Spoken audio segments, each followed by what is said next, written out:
आप सभी को जय माता दी, जय भोलेनाथ। मैं आपकी अपनी गुरु माँ महामंडलेश्वर अंजनी देवा दास जी महाराज। आप सब जानते हैं कि भाद्रपद की शुक्ल पक्ष में भगवान श्री गणेश जी का जन्म महोत्सव आता है, जिसे हम गणेश चतुर्थी भी कहते हैं। और 2024 में गणेश चतुर्थी 7 सितंबर को लग रही है। देखिए, भगवान श्री गणेश को प्रथम पूजनीय गणेश कहा जाता है। कहते हैं भगवान श्री गणेश के आगमन से ही सभी देवी देवता उनके साथ साथ चले आते हैं, और गणपति जी की आराधना करने से सभी देवी देवताओं की प्रसन्नता और उनका आशीर्वाद भी हमें मिलता है। आइए जानें कि गणेश चतुर्थी क्यों मनाई जाती है। हमारे ग्रंथों और पुराणों में ये लेख लिखित है कि गणेश चतुर्थी भाद्रपद के शुक्ल पक्ष के समय लगती है। इस समय जब भगवान श्री गणेश का आगमन दिवस हम इसे कहते हैं, प्रकट महोत्सव इसको मनाया जाता है, और कुछ लोग इसे जन्म महोत्सव के नाम से जानते हैं। जो भी भक्त श्री गणेश भगवान की आराधना करते हैं, उनको जीवन में जो भी विघ्न आते हैं वे सभी विघ्न गणपति महाराज हर लेते हैं। प्रथम पूजनीय गणेश भगवान है। भोलेनाथ जी के और माता पार्वती जी के पुत्र गणपति जी महाराज गणों के राजा हैं। हमारे जीवन के मंगल कार्य को करने के लिए भी हमें भगवान गणेश जी की आराधना करनी होती है। इसीलिए सब त्योहारों में से सबसे प्रबल भगवान श्री गणेश को हम मनाते हैं और उनका आशीर्वाद पाते हैं, और इससे सभी देवी देवता भी हमारे घर में आते हैं और हमें आशीर्वाद प्रदान करते हैं। भगवान श्री गणेश जी का ये त्योहार जन्मदिन के अनुसार तो मनाया जाता है, लेकिन गणपति जी को मिट्टी का स्वरूप देकर हम अपने घरों में क्यों रखते हैं, इस पर बात कर लेते हैं। कहते हैं कि ये बड़ी सुंदर सी कथा है कि वेद व्यास जी ने भगवान श्री गणेश जी से ये अपना मनोविचार रखा कि हे गणपति जी महाराज, आप महाभारत के सभी बंद को क्रमबद्ध कीजिए और एक सुंदर लेखनी लिखिए। और भगवान गणेश जी ने वेद व्यास जी को हाँ कह दिया और कहा कि मैं ये कार्य आपके लिए करूंगा। और ये कार्य जो है भाद्रपद की चतुर्थी तिथि पे उन्होंने प्रारंभ किया। महाभारत का लेख लिखते लिखते, निरंतर लिखते लिखते पूरे 10 दिन लग गए, और 10 दिन भगवान गणपति जी जहां पर नदी किनारे बैठे हुए वेद व्यास जी श्लोक बोलते चले जा रहे हैं और भगवान गणेश जो है उसे लिख रहे हैं। ऐसे में भगवान गणेश जी इतने मैले हो गए, उनके शरीर पर नदी के किनारे पर जो तट पर मिट्टी होती है वे उनके तन पर लगती चली गई, और 10 दिनों के अंदर भगवान गणेश जी पूरे मिट्टी के समान बन गए। वेद व्यास जी ने कहा कि पूरे 10 दिन हो गए हैं गणेश जी, और अब हमारा कार्य पूर्ण हो गया है, हमने महाभारत के ग्रंथ को लिख दिया है, तो ऐसे में अब आप स्नान के लिए चले जाइए। तो भगवान श्री गणेश ने कहा कि अब तो हम पवित्र गंगा जी माता सरस्वती के पवित्र स्थान पर जाकर ही स्नान करेंगे। और फिर वे जो सरस्वती नदी है उसमें जाके उन्होंने स्नान किया।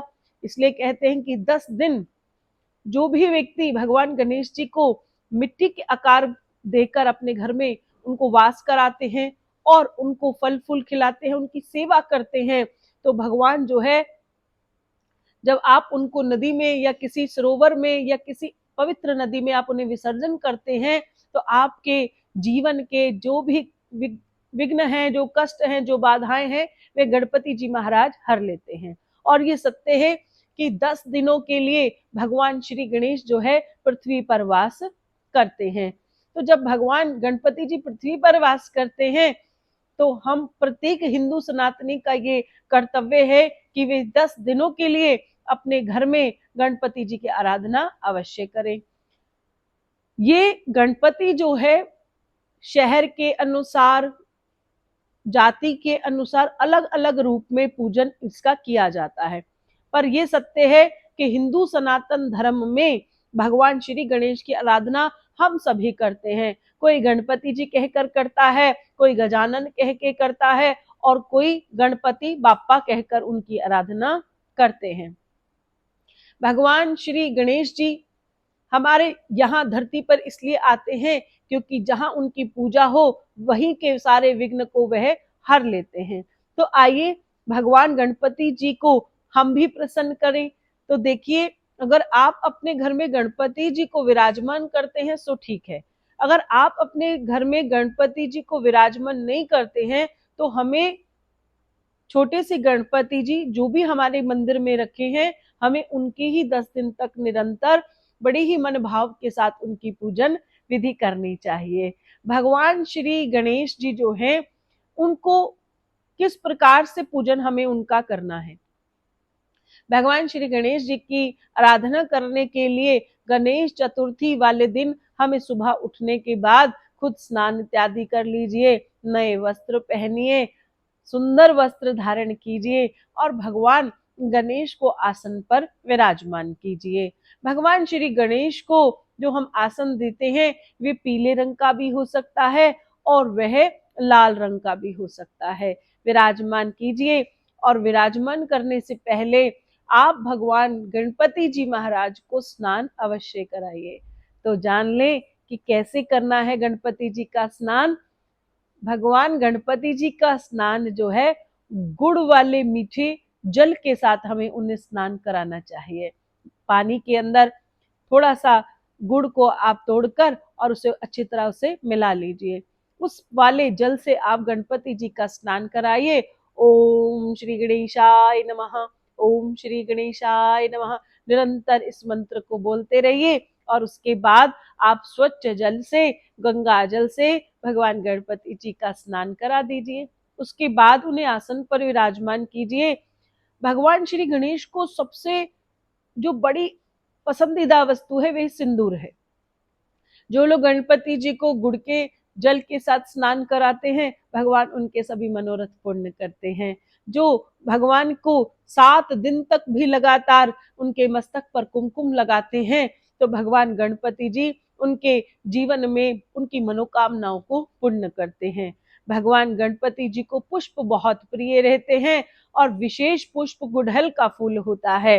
तो भगवान गणेश जी को गुड़हल का फूल आप लोग चढ़ाइए, लगातार 10 दिन तक चढ़ाइए। तो देखिए भगवान गणपति जी हमारे जीवन में किस प्रकार से मंगल पैदा करते हैं। गणपति जी भगवान को अगर आप दुर्वा चढ़ाते हैं तो ये भी भगवान की सेवा में बहुत ही विशेष महत्व रखता है। जिस प्रकार से हम गणपति जी की आराधना करते समय दुर्वा को उनको चढ़ाते हैं, तो भगवान हमारे पिछले प्रारब्धों का भी नाश कर देते हैं और हमारे जीवन में तरक्की प्रारंभ हो जाती है। इस कारण करके हमें जो है भगवान की पूजा में विशेष रूप से दुर्वा जरूर चढ़ानी चाहिए। इस प्रकार से भगवान को सुंदर सुंदर फल और मिठाइयों का भोग तो लगता ही है, लेकिन विशेष गणपति जी महाराज को मोदक चढ़ाए जाते हैं। अगर आप भगवान के गणपति रूप को अगर एक बारी भी मोदक चढ़ा देते हैं, उनको भोग लगा देते हैं, तो भगवान हमसे बहुत प्रसन्न हो जाते हैं। देखिए मोदक की बहुत विशेषता है। आपने लड्डू देखा होगा, वह गोल होता है। मोदक को आपने देखा होगा, वह चोंच की भांति होता है। तो देखिए ये उस प्रकार से इसका आकृति बन जाती है जैसे कि कोई पोटली होती है, जैसे कि कोई शुभ पोटली होती है, जैसे कि कोई ऐसी पोटली जिसके अंदर बहुत सारा हम धन भर देते हैं, यानी बहुत सुख और समृद्धि की हम बात कर ले। तो जब हम भगवान गणेश जी को मोदक भोग लगाते हैं तो भगवान हमें सुख और समृद्धि का आशीर्वाद देते हैं। आइए जान लें कि अगर आप मोदक का भोग लगाना चाहते हैं तो उसकी संख्या क्या हो। वैसे तो आप किसी भी संख्या में भोग लगा सकते हैं, लेकिन याद रखिए प्रथम दिन अगर आप भगवान गणेश जी को 21 मोदक का भोग लगाएं और भगवान जी की आरती करें, आप देखिए कितना आनंद होता है। थोड़ा सा प्रसाद आप स्वयं खाइए और बाकी प्रसाद आपको गणेश भगवान के भक्तों को ही बांट देना चाहिए और गणपति जी से कामना करें कि मेरे घर में सुख और समृद्धि का वास बना रहे। तो आप देखेंगे कि भगवान हमसे बड़े प्रसन्न होते हैं। जिनके जीवन में खुशहाली थोड़ी कम होती है, जिनका घर बिल्कुल रूखा सूखा सा रहता है, उनको भगवान गणेश जी को पान का भोग अवश्य लगाना चाहिए। भगवान को पान बड़ा प्रिय है। अगर आपके गणपति जी का आकृति बहुत छोटी है तो आप आसन के पास पान का पत्ता रखकर भगवान को प्रसन्न कीजिए। पान का बीड़ा बनाकर आप भगवान को भोग लगाइए। देखिए भगवान को कितना आनंद आता है। भगवान को सुपारी अत्यंत प्रिय है। ठीक उसी प्रकार से आप प्रत्येक दिन किसी दिन भगवान को सुपारी चढ़ाइए, कभी भगवान को भोग लगाइए, पान का लगाइए, मेवे का भोग लगाइए, भगवान को मोदक का भोग लगाइए और भगवान को दुर्वा चढ़ाइए। गुड़हल का फूल तो आप हर रोज भगवान के श्री चरणों में चढ़ाते रहे। देखिए भगवान कितनी ही आपके ऊपर अपार कृपा करने लग जाएंगे। अगर आपका विसर्जन वाले गणपति जी हैं तो आप 10 दिन के बाद उन्हें विसर्जन कर दीजिए। अगर गणपति जी का विसर्जन आप नहीं करना चाहते हैं तो आप अपने घर के ही गणपति जी की पूजा करते रहिए। भगवान गणपति जी की पूजा के लिए हल्दी का बहुत उपयोग किया जाता है, इसलिए गणपति जी की जब आप प्रथम दिन आराधना करें तो लाल सिंदूर के साथ उन्हें हल्दी का टीका अवश्य अवश्य लगाइए। इससे क्या होगा, इससे हमारी बुद्धि का स्तर बहुत बढ़ने लग जाएगा। गणपति जी को हल्दी का तिलक लगाने से गणपति जी हमसे बहुत प्रसन्न हो जाते हैं। प्रथम दिन आप जब गणपति जी को विराजमान करें तो आप गणपति जी को एक भेंट के रूप में नारियल का भेंट आप अवश्य कीजिए। उपहार देना चाहते हैं, एक नारियल जो है वे भगवान गणपति जी को बहुत प्रिय होता है, क्योंकि नारियल को हम श्रीफल कहते हैं और गणेश भगवान को माता लक्ष्मी बहुत प्रिय होती हैं। इसलिए हमें गणपति जी को एक नारियल का भेंट जो है वह इन दिनों में अवश्य कर लेना चाहिए। ये सुख समृद्धि को देने वाली शक्ति है। इनके साथ रिद्धि और सिद्धि सदैव वास करती हैं। इनके बच्चे यानी शुभ और लाभ हमारे जीवन में अगर बरसता रहे तो जीवन जो है बिल्कुल स्वर्ग के समान आनंदित होने लग जाता है। अगर आपके जीवन में बहुत सारी परेशानियां बनी रहती हैं, अगर आपको ऐसा लगता है कि परेशानियां हैं तो परेशानियां ठीक हो जाए, इसलिए गणराज की आराधना कीजिए। अगर आपको कोई परेशानी नहीं है तो धन्यवाद के रूप में आप गणेश जी की आराधना कीजिए।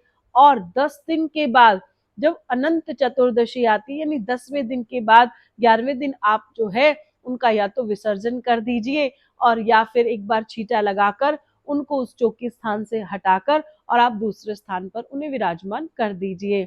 आशा करती हूँ ये छोटी छोटी सी बातें हैं, पर लेकिन हमारे दिमाग में ये आती नहीं है, और जब हम वीडियो बनाते हैं और आप उसे सुनते हैं तो तुरंत सारी बातें जागृत हो जाती है। ओम श्री गणेशाय नमः, ओम गण गणपते नमः, इस प्रकार का मंत्रोच्चारण कीजिए। गणपति जी की आराधना कीजिए, कपूर के साथ दीपक लगाकर खूब भगवान जी का भजन कीजिए, उनकी आरती कीजिए। आप आनंद में रहिए। भगवान को पटका, वस्त्र, आभूषण, आप कुछ भी वस्तु चढ़ाइए, लेकिन दुर्वा जब चढ़ाएंगे तो भगवान जो है आपके ऊपर बहुत कृपा करेंगे। आप सभी को जय माता दी, जय भोलेनाथ, और गणेश चतुर्दशी की आप सभी को हार्दिक शुभकामनाएं। मैं महामंडलेश्वर अंजनी देवा। अगर आपको मेरी वीडियो अच्छी लग रही है तो कमेंट में जय श्री गणेशाय अवश्य लिखिएगा। जय माता दी, जय भोलेनाथ।